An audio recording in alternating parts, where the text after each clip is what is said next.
Good morning student.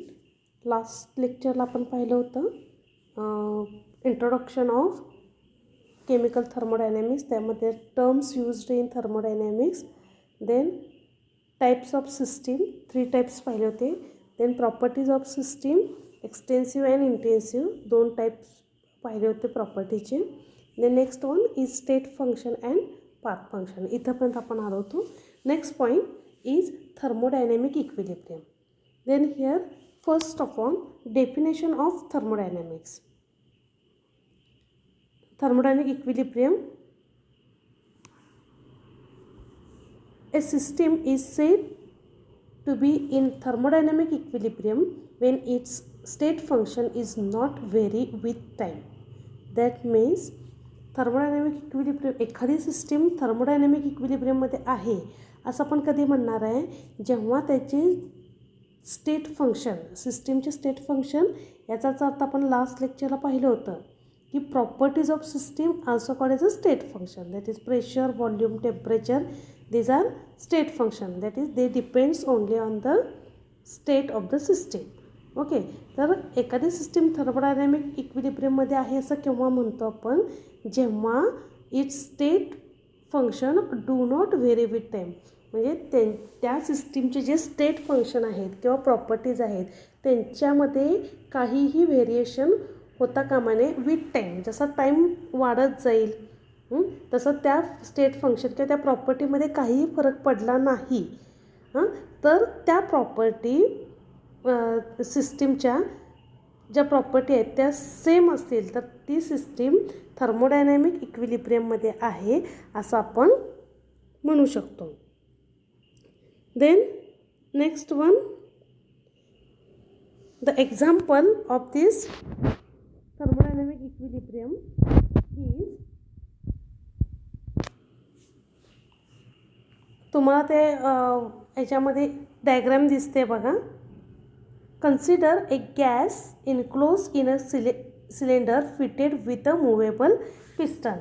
एक gas आपण हे एक सिलेंडर आहे, त्याच्यामध्ये गॅस आपण भरलेला आहे आणि त्याच्यामध्ये काय आहे, एक मूवेबल पिस्टन आहे. हे पिस्टन आहे, हे मूवेबल आहे. म्हणजे जर का एक्सटर्नल प्रेशर जर का वाढलं तर ते मूव कुठं होणार आहे तर डाऊनवर्ड डिरेक्शनला होणार आहे. किंवा गॅसचं प्रेशर वाढलं, दॅट इज सिस्टीमचं, तर ते piston move upward direction. Okay. म्हणून त्याला movable fitted with movable piston असं म्हणलेलं आहे. The gas has temperature T1, pressure P1 and volume V1. Okay, this is initial state. This state function continue to be constant as long as piston is motionless and no heat exchange takes place. This is an equilibrium state. ह्या गॅसची, हा gas म्हणजेच ती system इक्विलिब्रियममध्ये आहे असं कधी म्हणणार आहे, जेव्हा त्याचं pressure P1, temperature T1 and volume V1 हे काय असणार आहे, कॉन्स्टंट असणार आहे as long as piston is motionless. म्हणजे बऱ्याच वेळा करता प्रेशर, टेम्परेचर आणि व्हॉल्यूम हे कॉन्स्टंट राहिलं.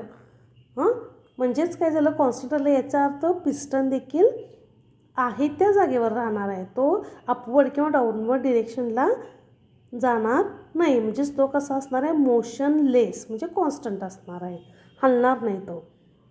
And no heat exchange takes place. Heat सिस्टीमकडून सराउंडिंगमध्ये पण जाणार नाही किंवा सराउंडिंगमधून त्या सिस्टीममध्ये पण घेतली जाणार नाही. असं जेव्हा असेल तेव्हा ह्या कंटेनर किंवा सिलेंडरमधली जी सिस्टीम आहे, म्हणजे जो गॅस आहे तो काय आहे, ती सिस्टीम इक्विलिब्रियम स्टेटमध्ये आहे असं आपण म्हणणार आहे. म्हणजेच काय, स्टेट फंक्शन म्हणजे प्रेशर, व्हॉल्यूम, टेम्परेचर हे do not very with time. कितीही वेळ जरी ते ठेवलं तर त्याच्यामध्ये काहीही व्हेरिएशन, त्यांच्या ज्या प्रॉपर्टीज आहेत त्याच्यामध्ये काहीही व्हेरिएशन आपल्याला बघायला मिळत नाही. Now move the piston in upward direction so that the gas expands.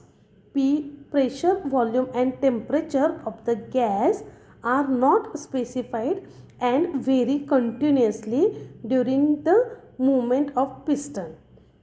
the gas could then be in non-equilibrium state. मग तो पिस्टन जो आहे अपवर्ड डिरेक्शनला गेला म्हणजे गॅस एक्सपांड झाला, सिस्टीम जे आहे ते एक्सपान्शन झालं त्याचं, तर हा पिस्टन आहे तो काय होणार आहे, अपवर्ड डिरेक्शनला जाणार आहे. म्हणजे पिस्टन मोशन होणार आहे अपवर्ड डिरेक्शनला गेला. मग तेव्हा मात्र आपण तो गॅस किंवा ती सिस्टीम इक्विलिब्रियममध्ये आहे असं म्हणू शकणार नाही, कारण जेव्हा पिस्टन अपवर्ड डिरेक्शनला जाणार आहे तेव्हा त्याचं प्रेशर चेंज होणार, टेम्परेचर चेंज होणार आणि व्हॉल्यूम, याच्यामध्ये प्रेशर आणि व्हॉल्यूममध्ये चेंज होणार आहे. आणि हा चेंज झाला की मग ती सिस्टीम इक्विलिब्रियममध्ये आहे असं आपल्याला म्हणता येणार नाही, म्हणजे ती नॉन इक्विलिब्रियम स्टेट झाली. Stop the movement of piston. Suppose at this stage the pressure is P2, volume is V2 and temperature is T2. म्हणजे इनिशियल स्टेटपासून आता काय झालेलं आहे, फायनल स्टेटला गेलेलं आहे. Initial स्टेटला pressure P1, volume V1 आणि टेम्परेचर T1 होतं.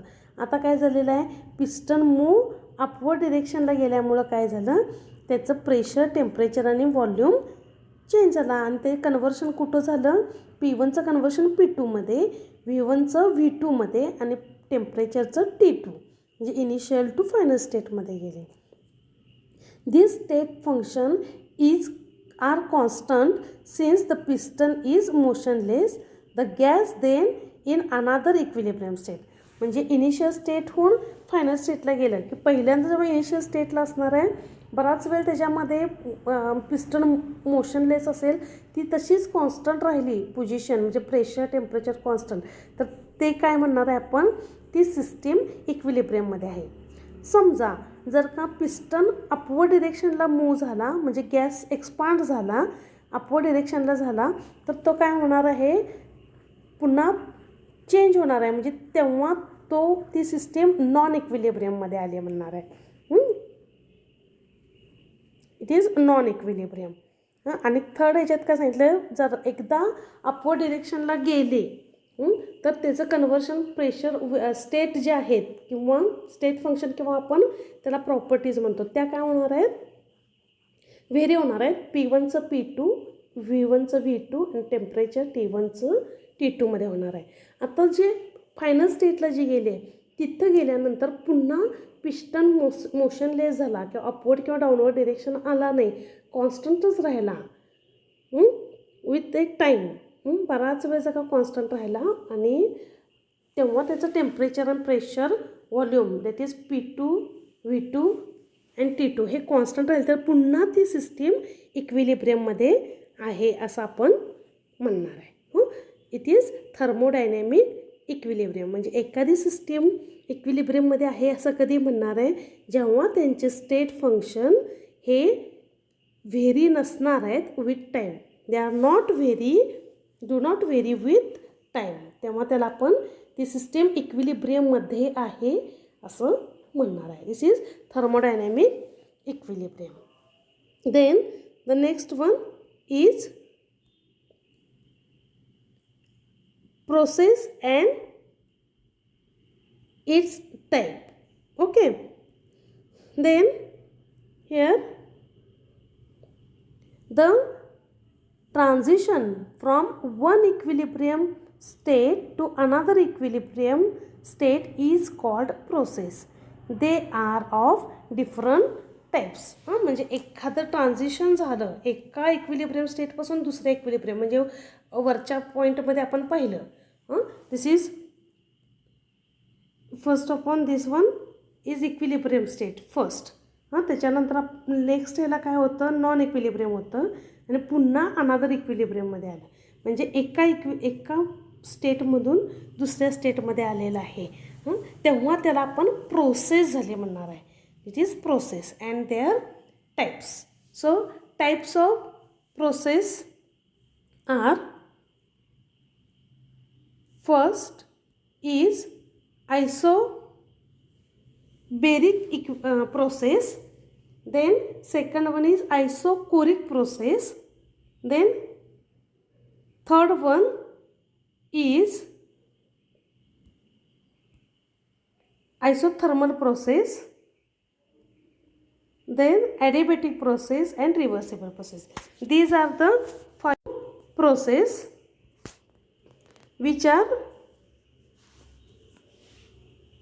studied in this thermodynamic equilibrium.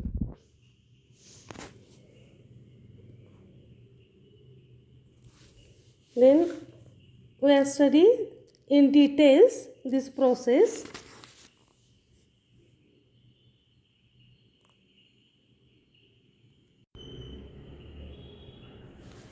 First is isobaric process. Isobaric, that is त्याच्यासमोर लिहिलं बघा delta P is 0. The process in which the pressure remains constant during the transformation is called isobaric process. Is simple definition of isobaric process. Delta P is equal to 0. That is pressure is constant. एवढं लक्षात ठेवलं तरी isobaric process लक्षात येते. Example is reactions are carried out in an open container at constant atmospheric pressure. In laboratory open सिस्टीममध्ये एखादी process चालू असेल at constant atmospheric pressure. So this process is called as a isobaric process. Then second one is isochoric process. Isochoric process delta V is equal to 0. Okay, then here P is equal to 0, here V is equal to 0 volume. Simple definition of this isochoric process. The process in which the volume remains constant during the transformation is called as a isochoric process. An example of this, reactions are carried out in a closed container. This is isochoric process, that is volume is constant. Then third one is isothermal process.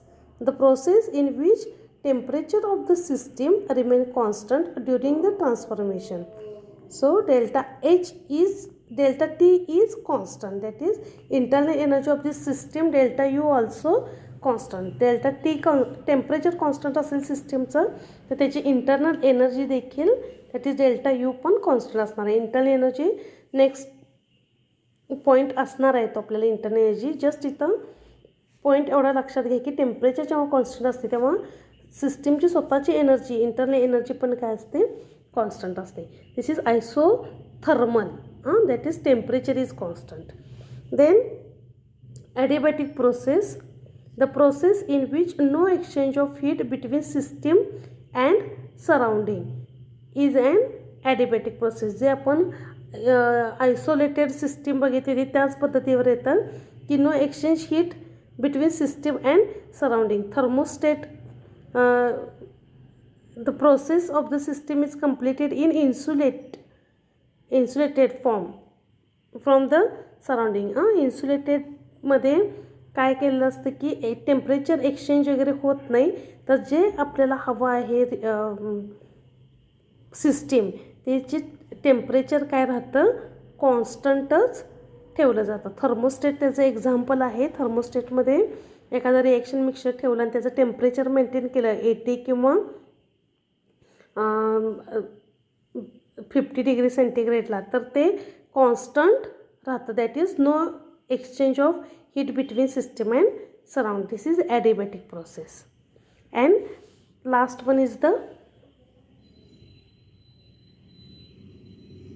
reversible process, the process in which the driving force due to pressure is infinitesimally greater than the opposing force due to the external pressure, which can be reversed by a slightly change by opposing force is reverse process. Driving force, that is which is used to this force used to complete the reaction, जो पुढं न्यायचं काम करतो, एखादी process complete होण्याचं काम करतो. So अगदी कमी थोडासा जास्त असतो तो than the opposing force. So it is a reversible process. Okay, आता types of process, these are